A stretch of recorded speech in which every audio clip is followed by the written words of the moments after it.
Atando cabos, Memo, nada más termina, Sí. termina los datos que me ibas a dar y nos vamos con Manuel Perló, investigador del Instituto de Es Investigaciones numeralia, Sociales Denise. de la UNAM. Así Dime. es, numeralia que da Naciones Unidas. 60% de los estados miembros de Naciones Unidas se declaran con capacidades de vigilancia hidrológica insuficientes. 100 países miembros de Naciones Unidas no están en vías de contar con recursos hídricos gestionados de manera sostenible para 2030, y así cifras y cifras que dan cuenta de esto, Denise. Bueno, nuevamente una llamada de atención, una alerta, a ver si sirve de algo. Le agradezco mucho, te agradezco, Manuel Perló, investigador del Instituto de Investigaciones Sociales de la UNAM y especialista en estos temas. ¿Cómo ves este llamado? Gracias por la invitación, Denise.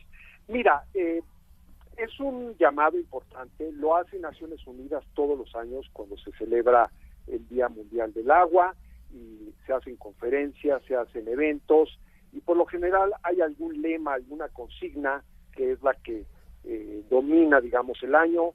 En 2022 fue hacer visible lo invisible, es decir, poner la atención sobre el tema de las aguas subterráneas, pero en años anteriores ha sido el tema de agua y naturaleza, agua y mujer, agua y desarrollo sustentable, etcétera, etcétera. Entonces está bien, pero lo más importante es lo que hacemos nosotros en el país y a nivel local. Y que además estamos sintiéndolo, Manuel, perdón, estamos sintiendo el tema del agua. El año pasado la crisis de Monterrey, las advertencias este año en la Ciudad de México, en fin, tendríamos que estar más dispuestos a escuchar estos llamados. Y no solamente eso, sino a tomar medidas. Fíjate que te voy a dar una visión un tanto contrapuesta a la que se suele dar en estos casos, y voy a decir, en la Ciudad de México tenemos suficiente agua, Denise. Tenemos un promedio de 300 litros por habitante al día si distribuyéramos los 32,000 litros por segundo que entran a la red de distribución y le llegaran a cada uno de los habitantes de la ciudad. 300 litros. Más que suficiente. Bueno, estamos más con 100, altos, ¿no? Con 100. Con 100, que es lo que establece Naciones Unidas. Pero estamos más altos, por ejemplo, que París, que tiene 120, Madrid, que tiene 140. ¿Y dónde se nos va? Amsterdam. Mira, ¿qué es lo que pasa? El agua está muy mal administrada, perdemos el 40% en fugas, perdemos otro 5% en robo de agua, huachicoleo de agua en diversas modalidades que van, digamos, desde pozos clandestinos hasta la ordeña que se hace del sistema Cuchamala, donde nada más en los primeros kilómetros del sistema de distribución, en las primeras presas del sistema, se han detectado, en un estudio que hizo el Banco Mundial, 1,500 mangueras con un diámetro de 6 pulgadas a 10 pulgadas. O sea, se pierde muchísima agua. Entonces, además de eso, está muy desigualmente distribuida entre la población y entre las empresas también. Y finalmente tenemos una geografía, por ejemplo, en la Ciudad de México, que impide que el agua se pueda llevar a lugares que están más arriba de 2,500 metros de altura, que donde vive mucha gente, en el Ajusco, en la Sierra de Santa Catarina, en la Sierra de Guadalupe, y que están en situación irregular. Entonces, todo eso lleva a que exista un porcentaje muy importante de la población que no recibe ni un litro. O sea, lo reciben tal vez a través de pipas, pero a través del sistema público. Sí. No ¿Me permites un segundo, Manuel? Creo que Claro quisiera hacerte varias preguntas. Déjame hacer una pausa y regresamos con esto. Muy interesante. Ya volvemos. Estamos aquí atando cabos y estamos platicando con Manuel Perló, investigador del Instituto de Investigaciones Sociales de la UNAM, sobre el tema del agua con motivo de este reporte, digamos, del agua, esta semana de conferencias que hay a nivel mundial sobre el tema. Y Manuel, nos decías, pues es que nosotros sí tenemos suficiente agua, 300 litros por día, por persona, pues más que suficiente, pero se la roban, pero la perdemos 40% en fugas, etcétera. Fíjate que me acuerdo de las cosas que dijo Cuauhtémoc Cárdenas cuando llegó de jefe de gobierno a la Ciudad de México, y eso fue en 1997, que una de las primeras cosas que dijo es que iba a terminar con las fugas de agua. Lo único que, porque había dicho que se perdía el 50%, creo que en ese entonces. Lo que quiero decirte es, eso ya está diagnosticado hace décadas y sin embargo nunca se ha logrado disminuir esa cifra de la pérdida del agua. ¿Y cuál es la razón?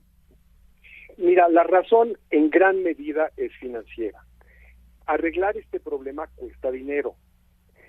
Pero el punto es cuánto perdemos nosotros al año por fugas de agua en la Ciudad de México. Yo hice un cálculo y lo que obtuve es que perdemos al año por fugas 4,000 millones de pesos al año en la Ciudad de México por el agua que se pierde en las redes de distribución. O sea, si calculamos el número de litros y le ponemos un precio a cada litro de 10 pesos, nos da esa cantidad, nos dan 4,000 millones. Entonces, ¿qué es lo que habría que hacer? Un programa muy fuerte, con una gran inversión, y hacerlo durante 15 o 20 años, que es lo que ha dado resultado en ciudades como Toronto, como Tokio, incluso una ciudad como Estambul, que tenía 50% de fugas, hoy está en el 20%. Nosotros no lo hemos sí se puede. hacer. Sí se puede. Mira, pero si vas a invertir, como lo está haciendo actualmente el gobierno de la Ciudad de México, y está bien que lo haga, vas a invertir 1,000 millones de pesos en un sexenio, pues no vas a tener un impacto real. Entonces hay que comprometerse, y bueno, entiendo que los recursos que tiene la ciudad pues no son infinitos, porque además está el tema del transporte, está el tema de los... Bueno, pero un día va a llegar a ser la prioridad. Lo que quiero decir es, va a haber un momento en que se va a tener que abordar este tema porque el agua va, y lo estamos viendo, cada vez hay más problemas de que el sistema Cutzamala está con déficit, etcétera, y pues tarde o temprano se tendrá que convertir en una absoluta prioridad. Yo creo que el gobierno de la ciudad tendría como una responsabilidad conseguir ese dinero, ya sea del gobierno federal, o yo diría incluso hasta de un préstamo internacional. Todos los proyectos de reducción de fugas en las ciudades del mundo han dado buenos resultados. Es rentable invertir 2,000 millones de pesos si tú te vas a ahorrar 4,000. Es casi, digamos, de aritmética financiera, y sin embargo, a la hora de distribuir los recursos, pues se dice, mira, no le podemos dar tanto recurso al agua porque además operar el sistema ya tiene un subsidio altísimo. O sea, el agua que consumimos en la Ciudad de México tiene un subsidio más o menos del 60-70%. Entonces, se vuelve un problema casi inmanejable, pero como dices, si no lo atendemos de una vez y por todas, a la vuelta de la esquina nos va a cobrar. Nos va a alcanzar. Ya nos alcanzó, pero nos va a llegar el agua hasta el cuello, como se dice coloquialmente. Bueno, pues interesante, la verdad, Manuel, y vamos a estar atentos. Mira, recuerdo cuando se decidió finalmente abordar el tema del emisor Oriente, de que se había que construirlo, y con todas las discusiones que hay sobre si esa era la mejor opción, etcétera, para sacar el agua, pero la verdad es que se venía señalando también desde hacía mucho tiempo, pero pues no es vistoso políticamente el emisor Oriente. Y finalmente se decide cuando llega una alerta de que la ciudad y el centro en particular corría el riesgo de quedar bajo algo así como 2 metros de aguas sucias.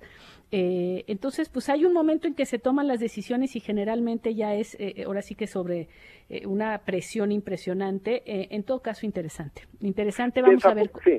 Dime. Desafortunadamente así reaccionamos, pero yo creo que sí existe la posibilidad, la tecnología, la gente capacitada como para hacer una reestructuración del sistema hidráulico del Valle de México, no solamente de la Ciudad de México, y también hay problemas en todo el país, ya lo mencionaste, y bueno, los emisores de salida son también otra gran inversión que se necesita hacer, aunque hoy día ya está muy cuestionado realmente el agua se deba sacar. Sí, hasta el Golfo de México, agua contaminada además, porque con todo y la planta de tratamiento que existe en Atotonilco, no es suficiente como para tratar todas las aguas. Deberíamos de conservar una parte importante de esa agua aquí en la ciudad para distintos usos, y uno de ellos, después de limpiarla, sería para recargar los mantos. Exactamente, los acuíferos que están tremendamente deshidratados, sobreexplotados, muy maltratados. Y hoy día son los que nos dan 2/3 partes del agua que consumimos en este valle. Pues te agradezco muchísimo. Seguiremos platicando del agua. Gracias, Manuel. Claro que sí, gracias por la invitación, Denise. Hasta luego.